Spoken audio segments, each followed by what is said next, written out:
राधा राधा राधा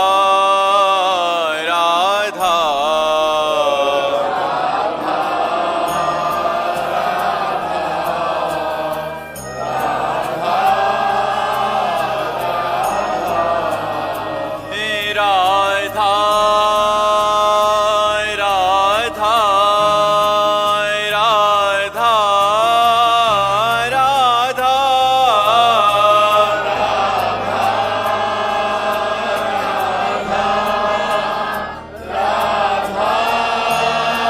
राधा श्री राधा वल्लभ लाल की, समस्त संत हरि भक्तन की, श्री वृंदावन धाम की, सद्गुरुदेव। गणपत राजस्थान से।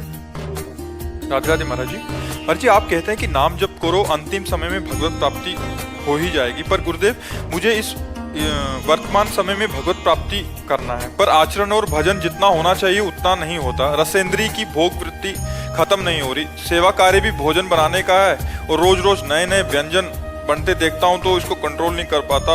ये खाऊं वो खाऊं और ये खा लूं वो खा लूं, ऐसा ही मन में आता रहता है महाराज जी। इसको में रसेंद्री को कंट्रोल में कैसे किया जाए महाराज? नाम जप, पावर जितना बढ़ेगा उतना जहां लगाना चाहोगे वहां लग जाएगा। नाम जप करो, जबरदस्ती नाम जप करो। जो भोजन है वो पवित्र पाओ, भले आपको मीठा पसंद है या चटपटा पसंद है, वो ठाकुर जी को भोग लगा के पाओ, और उतना पाओ जितना पचा सको, अधिक मत पाओ।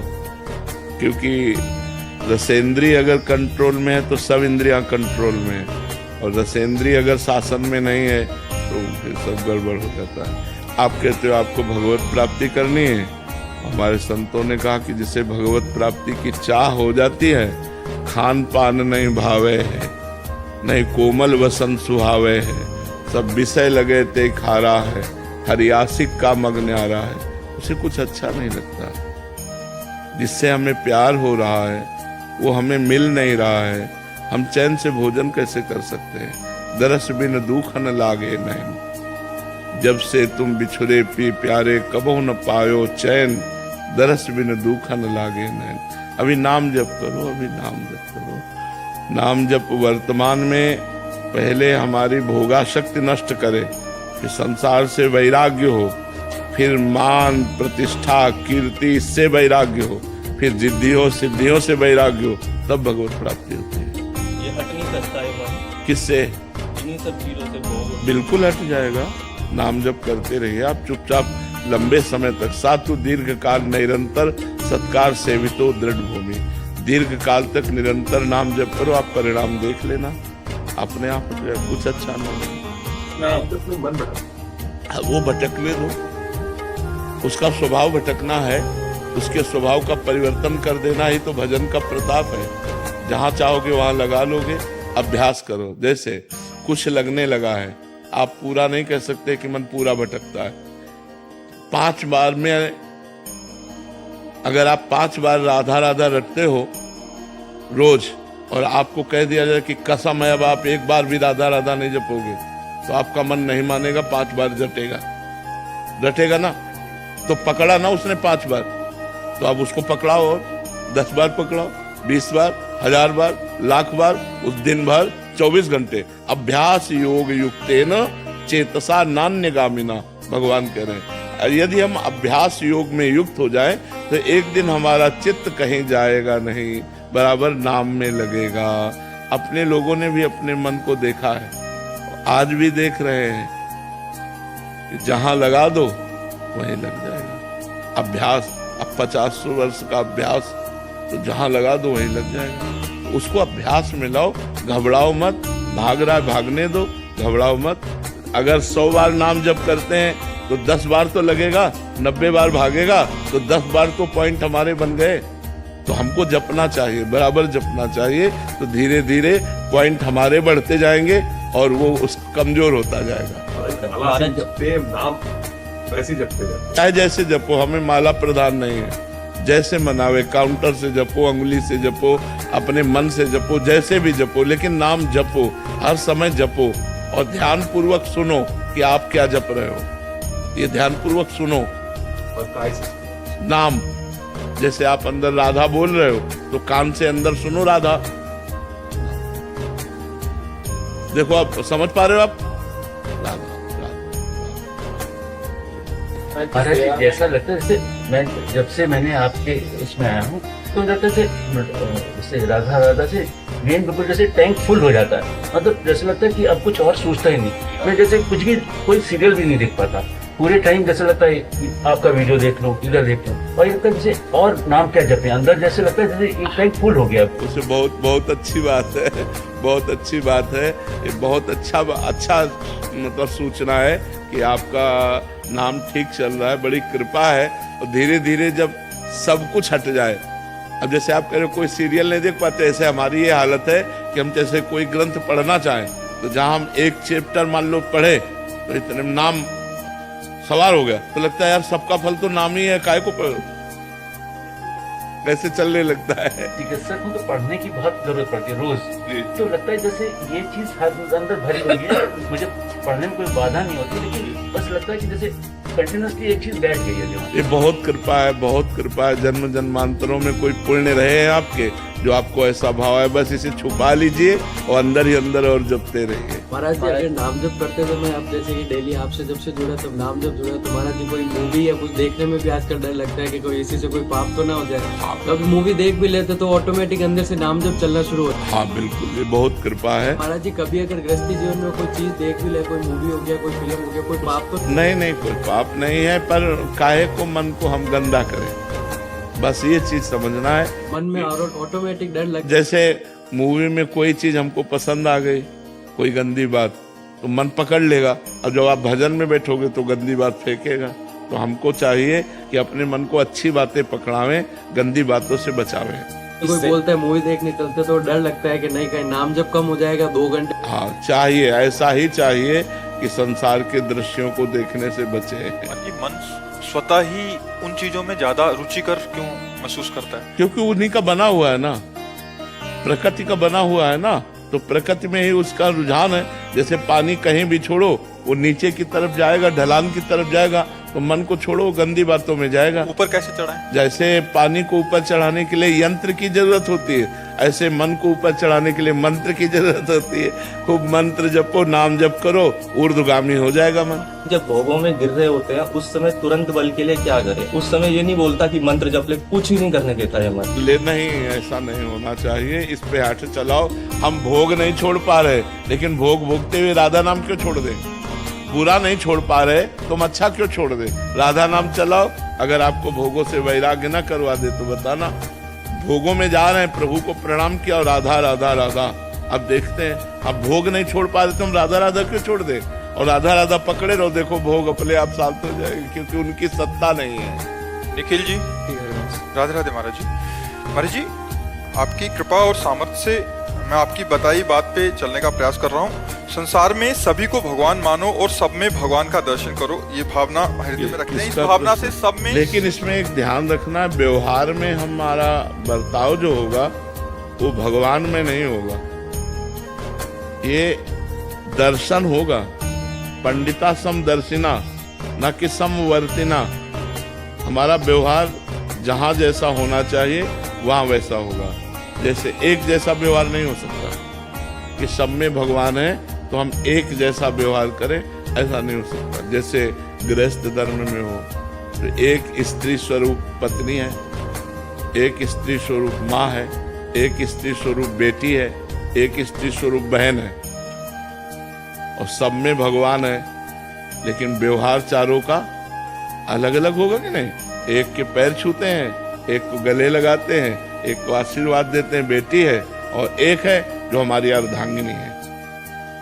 चारों में भगवान का हम दर्शन करेंगे, लेकिन व्यवहार बिल्कुल अलग अलग होगा। ऐसे ही हमें देखना है कि जैसे भगवान चोर रूप में आ रहे हैं तो उनकी पूजा अगरबत्ती से नहीं होगी, डंडे से होगी। डंडा रूपी भगवान से चोर रूपी भगवान की पूजा होगी। भगवान रोग रूप से आ रहे हैं तो औषधि रूपी, हाँ, तो ये हमको थोड़ा विवेक रखना पड़ेगा कि अब सब में भगवान है। अब जैसे एक संत ने अपने शिष्य से कहा कि बेटा मैं तुम्हें बड़ी गूढ़ बात बताता हूँ, सब में भगवान है, ऐसी भावना करने वाला पुरुष बहुत जल्दी माया से मुक्त हो जाता है। मान ली बात। अब एक दिन एक पागल हाथी आ रहा था, महावत उसको अंकुश में बार बार कर रहा था, कंट्रोल में नहीं था। दूर से देखा, बोले बाबा जी भाग, हाथी पागल है। तो उनका सब में भगवान है। हाथी ने सूंड में लपेटा, उठा के पटक दिया, उनके हाथ पैर टूट गए। अब वो लद के गुरु जी के पास गए, बोले बेटा ये कैसे हो गया? बोले आपके उपदेश से हुआ। बोले आपके उपदेश से हुआ। बोले क्या? बोले आपने कहा था सब में भगवान है, तो हमने हाथी में भी भगवान देखा। हाथी बोले किसी ने कुछ कहा नहीं? बोले महावत तो चिल्ला चिल्ला के कह रहा था। तो बोले महावत में भगवान नहीं देखा? महावत एक रूप में भगवान कह रहे हट जा, हाथी पागल है, तो वो भी बात तो मानो कि भगवान ऐसा कह रहे। तो थोड़ा विवेक की जरूरत है। अब ऐसा नहीं साफ फुसकार कह रहे बोले आओ भगवान, तो वो भगवान काट ही लेंगे आपको। तो हाँ, अलग अलग भगवान के रूप है, तो अलग अलग उनकी पूजा भी है, ये बात समझनी है। महाराज जी इस पर सब में दोष दर्शन सा दिखाई देता है। नहीं, दोष दर्शन नहीं है, दोष दर्शन नहीं है, स्वभाव का खेल है। जैसे आप गंदे आचरण करते हो, हम आपको भगवान के भाव से मानेंगे, लेकिन आपसे मित्रता नहीं करेंगे, आपसे बात नहीं करेंगे, आपसे व्यवहार नहीं करेंगे। दर्शन हमारा होगा कि आप में भी भगवान है, पावर वही है, परमात्मा ही है, लेकिन आप गलत आचरण करते, इसलिए हमारी आपकी दोस्ती नहीं हो सकती, हमारा आपका व्यवहार नहीं हो सकता। ये बात है। हमें दोष दर्शन नहीं करना है, लेकिन हमें संग भी नहीं करना है। जैसे कोई हमारे साथ ऐसा व्यवहार करता है, हम उनके प्रति मतलब भगवान का वो रखते हैं मन में, लेकिन हम अपने मन को समझाते हैं, लेकिन मन फिर बहुत जलता है। मतलब हाँ, मन जलता है, वो हमारे लिए बहुत बढ़िया है, क्योंकि जब मन जलता है तो हम निष्पाप होते हैं और हमारी समझ थोड़ी कमजोर है, इसलिए जलता है। पावर भगवान है, लेकिन पावर का प्रयोग कहाँ हो रहा है? दुष्टता में। पावर का प्रयोग हो रहा है प्रतिकूलता में, पावर का प्रयोग हो रहा है राक्षसी भाव में, तो हमारा मन तो जलेगा ही उसके संसर्ग में आने पर। वो भगवान है, पर उसका जो प्रयोग, जैसे बिजली है, हम बिल्कुल सरल भाषा में समझाते हैं, इसमें है एसी में तो हमें सुख दे रही, लेकिन हीटर लगा दो आज तो दुख देगा ना, लेकिन कल हीटर लगाना जब सर्दी आ गई तो सुख देगा ना। तो बिजली दोनों में एक है, एक गर्म फेंक रही हवा और एक ठंडी फेंक रही हवा। तो ऐसे ही पावर भगवान सब में समान रूप से है। अब दुष्ट खोपड़ी में गए तो वही पावर दुष्टता का, साधु खोपड़ी में गई तो वही पावर साधुता का। तो हम व्यवहार को देख करके ऐसा लगता है ऐसा आदमी भगवान कैसे हो सकता है, लेकिन हम पावर को देखें, व्यवहार को ना देखें, तो हम देखेंगे कि सब में पावर तो परमात्मा ही है। ये बात समझो। पंडिता समदर्शिना, समदर्शन करना है। व्यवहार में सम बर्ताव नहीं हो सकता, व्यवहार में अलग अलग बर्ताव होगा।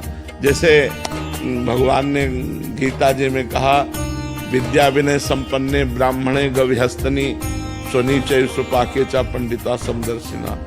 वही पंडित है, वही ज्ञानी है जो समदर्शी है। समदर्शी क्या? विद्या विनय संपन्न ब्राह्मण में, गाय में, कुत्ते में, चांडाल में, हाथी में एक ही परमात्मा को देखता है, वही ज्ञानी है। लेकिन बर्ताव हम नहीं कर सकते। जैसे गाय है और उसमें आया सुनी, कुत्ता है, तो अब गाय का तो हम दूध पीते हैं और गोबर से लीपते हैं, लेकिन क्या जो हम गाय के साथ व्यवहार करते हैं, क्या वही कुत्ते के साथ व्यवहार हो सकता है? कुत्ते के गोबर से लीप तो नहीं सकते ना। लेकिन जो गाय में परमात्मा है वही कुत्ते में परमात्मा है। व्यवहार में अंतर होगा, व्यवहार में अंतर होगा, लेकिन दर्शन में अंतर नहीं होगा। तो हमें दर्शन में अंतर नहीं होने देना है, व्यवहार में तो अंतर बना रहेगा। पारुल मिश्रा जी चंडीगढ़ से। श्री हरिवंश महाराज जी, गुरु जी इस मन को और आत्मा को सदैव आपके चरणों में लगाए रखने की पूरी कोशिश करते हैं, गुरु चरणों में आपके कहे वचनों का सदैव पालन करने का भी प्रयास करते हैं। महाराज जी आपसे सुना है कि अपने कर्मों को भगवत समर्पण करना चाहिए। गुरु जी हम अपने कर्मों में ये कैसे भेद करें कि ये मैं कर रही हूँ, यानी मेरे पाप पुण्य है या प्रारब्ध है मुझसे करा रहे हैं, या मेरी नहीं? देखो, प्रारब्ध से पाप कर्म नहीं होता, प्रारब्ध से पाप कर्म का भोग दुख होता है। अब जो पाप कर्म कर रहे हैं वो प्रारब्ध से नहीं है, वो कामना से है, वो वासना से है, वो अज्ञान से है, वो मूर्खता से है, ये समझना। क्रियमाण प्रारब्ध से नहीं होता।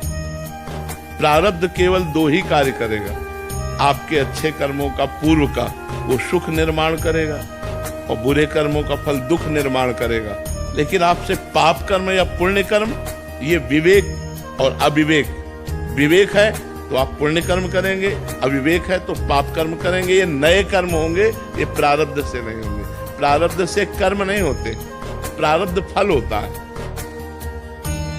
प्रारब्ध फल आता है कि आप जैसे बहुत बढ़िया पढ़ लेते हो, पढ़ लिख करके बहुत आपको डिग्री प्राप्त है, लेकिन नौकरी नहीं मिल रही। प्रारब्ध आपका बुरा है तो आपको सफल नहीं होने दे रहा। आप बहुत बढ़िया फसल तैयार किए, ओले बरस गए, प्रारब्ध बुरा है इसलिए फसल आपके हाथ में। प्रारब्ध फल पर आक्रमण करता है, प्रारब्ध परिणाम पर आक्रमण करता है। नया कर्म जो हमसे होगा वो क्रियमाण होगा, वो प्रारब्ध नहीं होगा।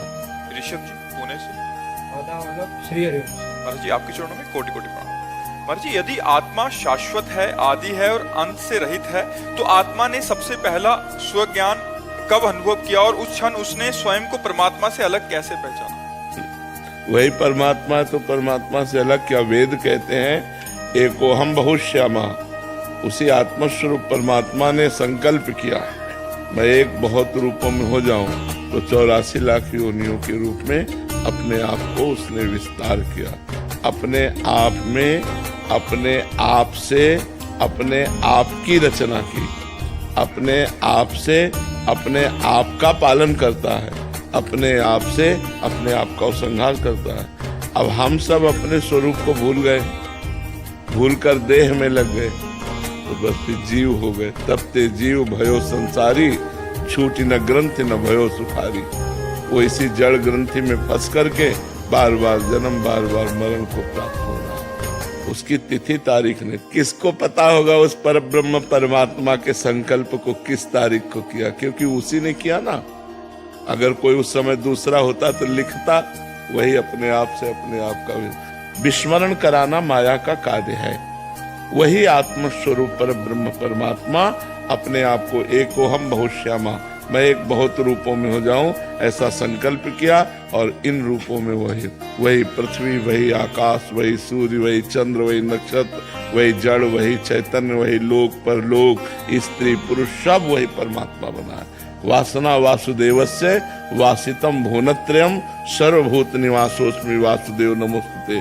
वो वासुदेव अपनी वासना से ही संपूर्ण त्रिभुवन को प्रकाशित कर दिया, अपने आप से अपने आप को प्रकाशित कर दिया, और अपने आप में वो खेल रहा है, दूसरा कोई नहीं है। अब ये बात न जानने के कारण हम अपने को दूसरा मानते हैं, हम अपने को दूसरा मानते हैं, अपने को दूसरा मानते हैं। अब ये इसी द्वैत से भय और मृत्यु को प्राप्त हो रहा है। अजर अमर अविनाशी मृत्यु को प्राप्त हो रहा है, बुढ़ापे को प्राप्त हो रहा है, विनाश को प्राप्त हो रहा है। इसीलिए साधना की जाती है कि हम अपने स्वरूप को जान जाएं। भजन किया जाता है तो खूब भजन करो, शास्त्र स्वाध्याय करो, संतों का संग करो, पवित्र भोजन करो, पवित्र आचरण करो, तब आप उस परम पवित्र परमात्मा की तरफ चल पाएंगे। मीनाक्षी जी। राधे राधे महाराज जी। महाराज जी, हमको कैसे पता चलता है कि हम पूर्व जन्म का फल भुगत रहे हैं या अभी नया कर्म बांध रहा है?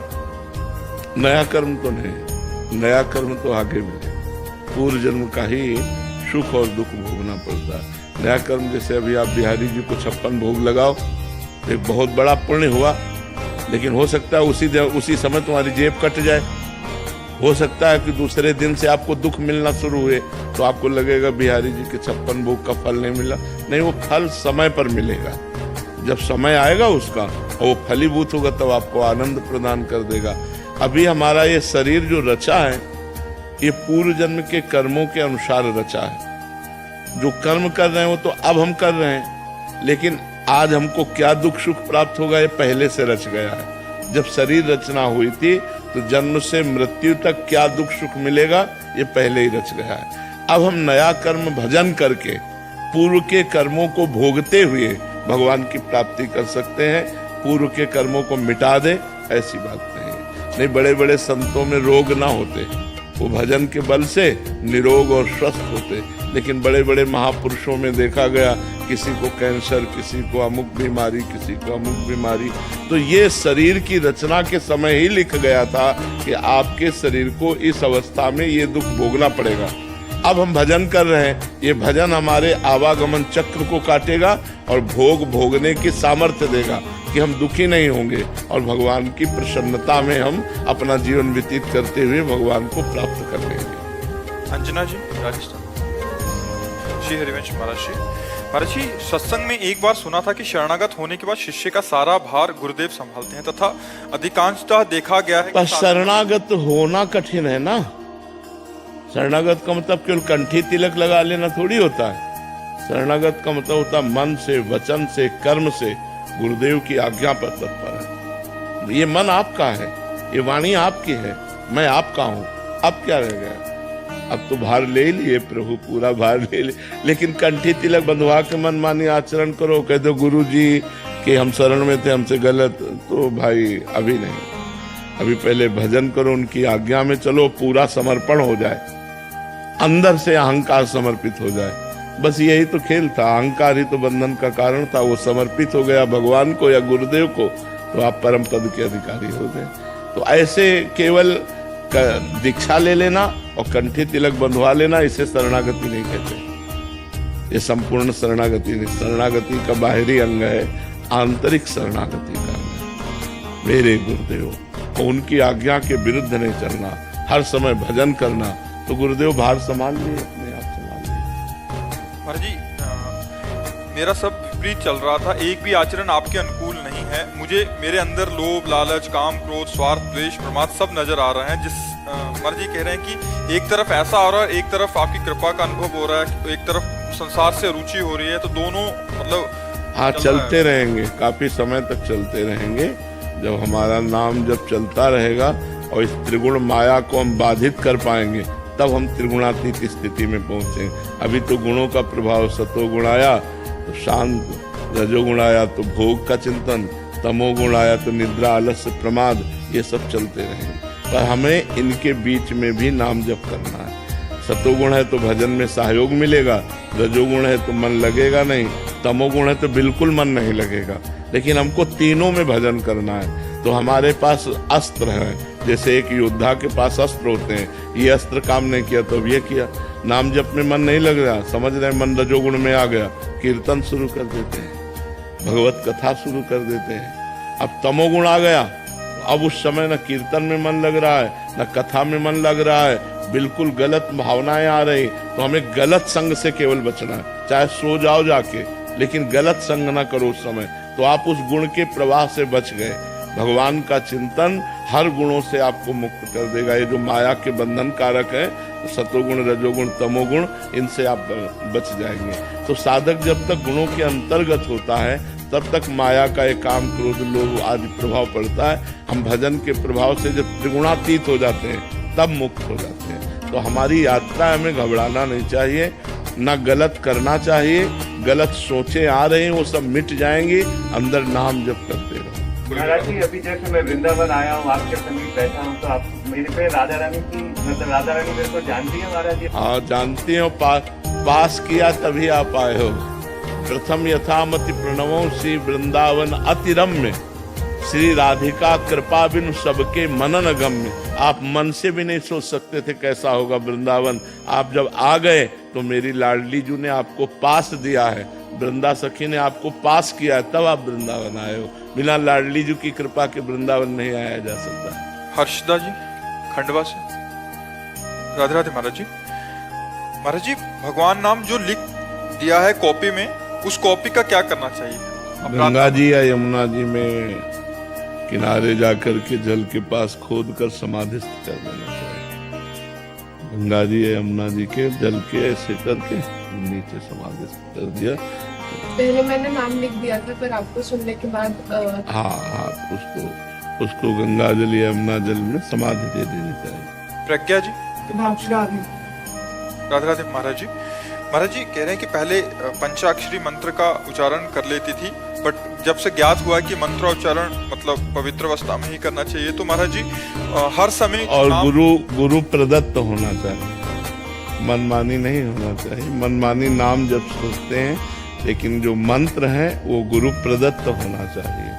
जब सदगुरु के श्रीमुख से सुने और फिर उसे अंदर ही अंदर जपे तो वो प्रभाव डालता है। महाराज जी आप कह रहे हैं कि हर समय शिव जी का क्या नाम उच्चारण कर सकते? शाम सदाशिव, शाम सदाशिव। दीपक शर्मा जी। राधे राधे। महाराज जी जब हम ईमानदारी से अपने कर्तव्य निभा रहे हों फिर भी यदि हमें अपनों को वो ना दे पा रहे हों जो सबसे ज्यादा वो चाहते हों तो हमें क्या करना चाहिए? क्या मेरी विफलता है ये कि मैं उनको जो वो चाह रहे हैं उसमें अपने कर्तव्य पर प्रधानता देने पर यदि हम परिवार को पूर्ण सुख नहीं दे पा रहे हैं तो हमें कर्तव्य की ही प्रधानता रखनी चाहिए, कर्तव्य नहीं छोड़ना चाहिए। जैसे हमारे राष्ट्र सैनिक महीना भर के लिए छुट्टी में आए, 6 महीना 1 साल नहीं आ पा रहे हैं, बॉर्डर पे लगे हुए हैं। अब उनके बच्चे, उनकी पत्नी, उनका परिवार कितना विकल होता है। थोड़ी देर के लिए सोचो, जब कोई आर्मी का जवान अपने छुट्टी पूरी करके निकल रहा हो और उसका छोटा बच्चा अंगुली पकड़ के कह रहा हो कि पापा आप कब आओगे, तो ये वादा नहीं कर सकता आएंगे कि नहीं आएंगे। ये वो वादा नहीं कर सकता कि मैं आऊंगा कि नहीं आऊंगा। हृदय भर आता है कि पता नहीं जाते ही गोली खाना पड़े, क्योंकि राष्ट्र सेवा है, प्राण कब छूट जाए। तो मुझे लगता है कि प्रधानता अपने कर्तव्य की रखनी चाहिए तो लोक परलोक सब बन जाएगा। कर्तव्य छोड़ दिया तब तो फिर मोह से ग्रसित हो गए हम। कर्तव्य का पालन करते हुए परिवार का हम पोषण करें। जो कर्तव्य का त्याग करके परिवार का पोषण करते हैं वो अपने परिवार में सुखी नहीं रहते। जो कर्तव्य का पालन करते हैं तो धर्मो रक्षति रक्षिता, धर्म उसके परिवार की रक्षा करता है, धर्म उसको सुख प्रदान करता है। तो हमें लगता है कर्तव्य प्रधान रखना चाहिए। वीर सिंह जी दतिया से। राजा वल्लभ सिंह श्री हरिवंश महाराज जी। महाराज जी भगवत गीता के 18वें अध्याय में एक श्लोक में कह रहे हैं कि हे कुंती पुत्र, मनुष्य को अपने भावजन्य कर्तव्यों का परित्याग नहीं करना चाहिए, भले ही उसमें दोष दिखाई दे। निस्संदेह सभी प्रयास किसी न किसी बुराई से ढके रहते हैं, जैसे अग्नि धुएं से ढकी रहती है। महाराज जी इसमें सभी कार्यों में दोष युक्त क्यों कहा गया ऐसे?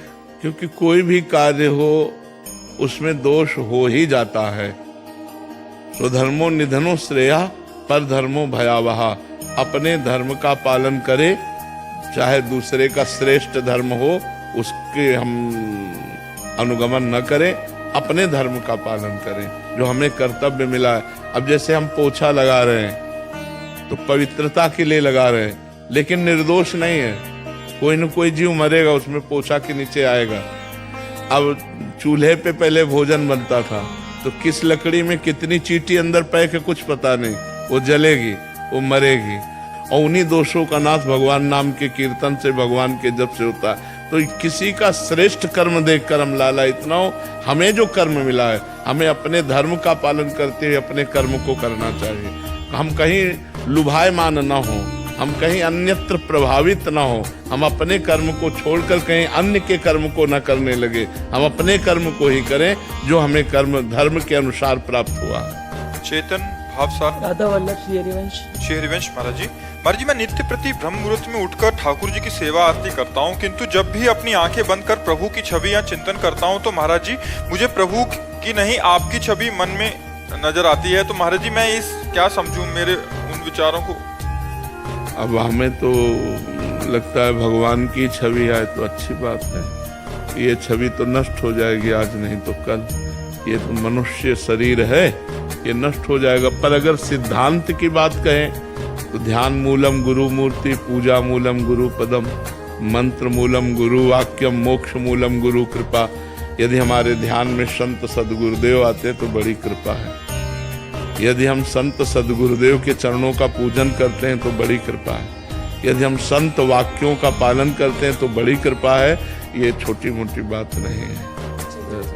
हाँ, भगवान की कृपा है तो संतों की छवि नजर आती है, गुरुदेव की छवि नजर आती है। संत और भगवंत अभेद होते हैं। अगर संत का चिंतन कर रहे हो तो भगवंत का चिंतन हो ही रहा है, क्योंकि वो भगवत स्वरूप ही होते हैं। जो संत होते हैं भगवत स्वरूप। तस्मित् तज्जने भेदा भावात्। भगवान और भक्त में अभेद स्थिति रहती, भेद नहीं होता। जो भक्त है वही भगवान है, जो भगवान है वही भक्त है।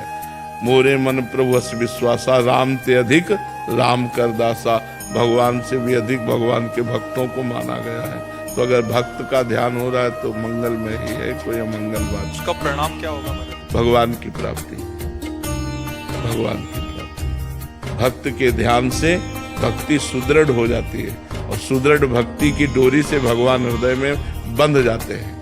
जिसकी जितनी भक्ति दृढ़ होती है उतने भगवान हृदय में प्रकाशित हो जाते हैं। देखो, सुमिर पवन सुत पावन नामू, अपने बस करी राखे रामू। भगवान को अधीन कर लिया हनुमान जी ने, सेवा और सुमिरन के बल से राम जी को अधीन कर लिया। महाराज जी, गुरु के ध्यान से फिर आगे चल के भगवान का ही ध्यान, क्योंकि गुरु भगवान ही, हो जाएगा। गुरु भगवान ही है।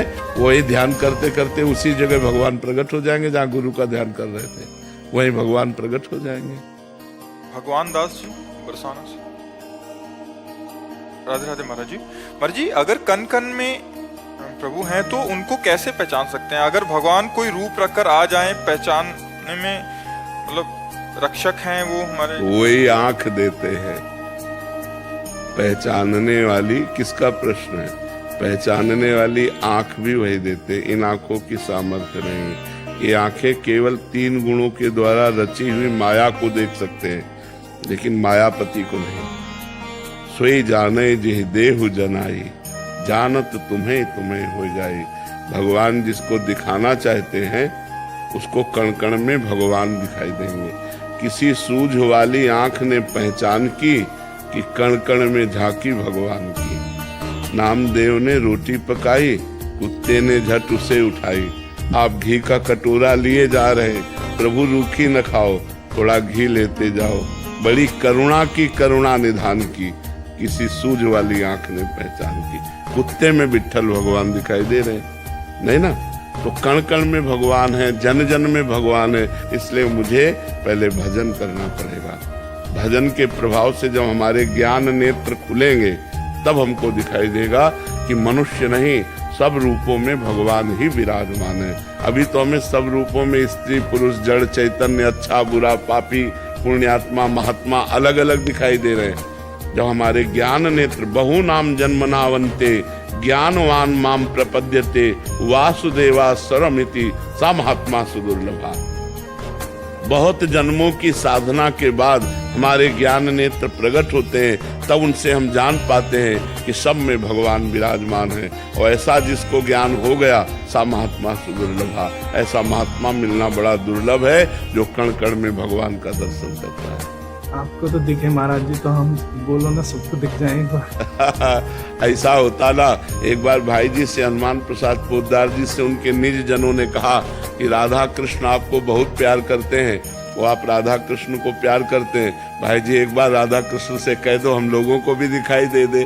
तो भाई जी ने कहा अगर ऐसा विधान होता तो हम पूरे विश्व को दर्शन करा देते, पर ऐसा विधान नहीं है। जब तक आप रोओगे नहीं, जब तक आप तड़पोगे नहीं, तब तक वो आपके नेत्रों में आने वाले नहीं। और वो ना आना चाहे तो किसी की ताकत नहीं कि आपको दिखा दे, और वो आना चाहे तो किसी की ताकत नहीं कि रोक ले। ये स्वतंत्र हैं भगवान, परतंत्र नहीं, स्वतंत्र है।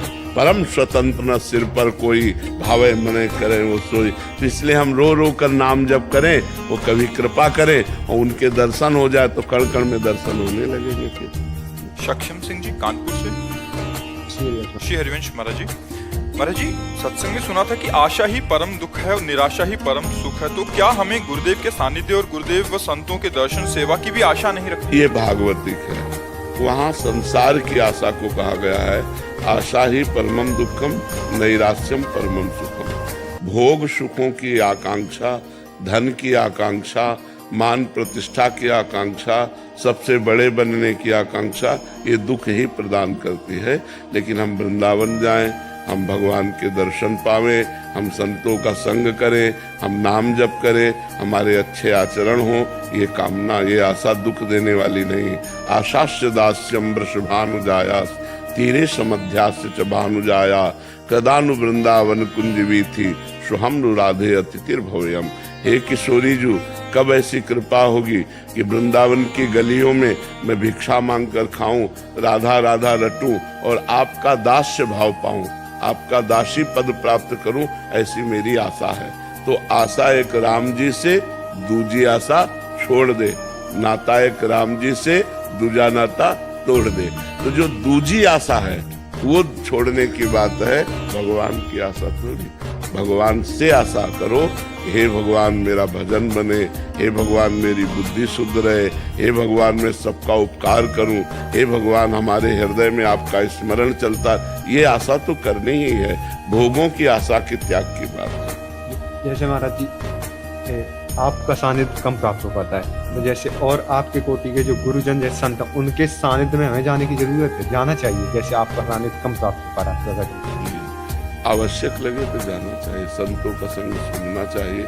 पर हो सकता है एक संत के सिद्धांत को दूसरे संत का सिद्धांत काट रहा हो, क्योंकि कोई कर्म योग है, कोई अष्टांग योग है, कोई ज्ञान योग है, कोई भक्ति योग है, कोई प्रेम योग है। तो जैसे यहाँ की जो चर्चा है वो भक्ति और प्रेम योग से युक्त होगी, तो कोई इसे काट सकता है, क्योंकि दासोहम की है। जब कोई शिवोहम की चर्चा करेगा वो काट देगा, तो फिर कहाँ चल पाओगे। तो एक है साधे सब सद है, और सब साधे सब जाए। अगर हम बहुत जगह सत्संग करेंगे तो हमें ज्ञान तो हो जाएगा बहुत जगह का, लेकिन लाभ नहीं, पर हम चल कहाँ पाएंगे। और एक जगह का सत्संग किया और पकड़ लिया, चल दिया, तो चले गए, निकल गए, पार हो गए। तो ये बात ध्यान रखना है। हमारे यहाँ ध्रुवदास जी कहते हैं, इष्ट मिले और मन मिले, मिले भजन रस रीति, तहां निसंक होए मिलिए, तासो कीजे प्रीति। ऐसे का सत्संग करो जिससे इष्ट मिलता हो, श्यामा श्याम, मन मिलता हो, और श्यामा श्याम की दासता रूपी भजन रस रीति मिलती हो, तब तो सही रहेगा। नहीं तो फिर वो सत्संग आपको दूसरे मार्ग की तरफ ले जाएगा। थोड़ी देर दूसरे मार्ग की बात सुनी, थोड़ी देर प्रेम मार्ग की बात सुनी, फिर ज्ञान मार्ग की बात सुनी, तो चलोगी किसमें? एक मार्ग पकड़ लो, एक मार्ग चलो, तो सिद्ध हो जाओगे, भगवान की कृपा प्राप्त हो जाएगी।